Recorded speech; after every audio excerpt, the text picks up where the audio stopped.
Take another example, a few years afterwards, back in 97, 98, the oil on the open market worldwide traded below $10 for a period of several months. At the time, the 5-year averages are probably 20, as I said before, but also the majority, actually if not all of the productions on the West is above $10 cost. ExxonMobil, Shell, BP, you name it. Everything outside Saudi Arabia, a couple Gulf state countries, and part of those are small portion. It's not that small, but it's still a fraction of the overall production.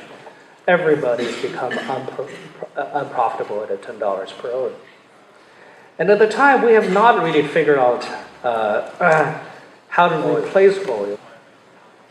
And so there were plenty companies at the time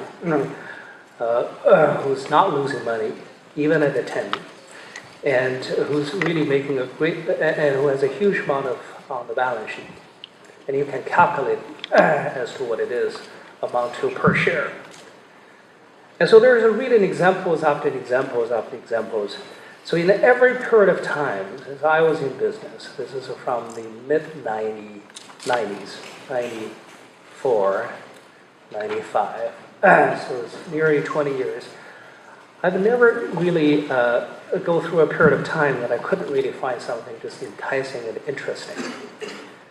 So if you especially operate a smaller pool of the money, at any time, because you're really kind of choosing from 100,000 different securities, mostly stocks, all over the world, there are always opportunities like that that give you plenty of margin of safety. But of course, the most interesting thing you want to do is not only you're talking about an asset, you're talking about an enduring, earning, generating franchise, a compounding machine, in other words.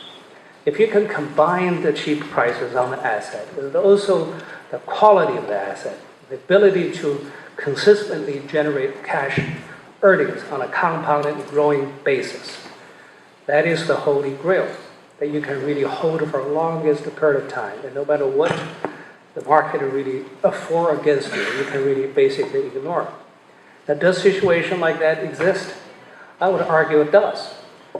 Maybe not for the larger amount of capital, but a smaller amount of capital.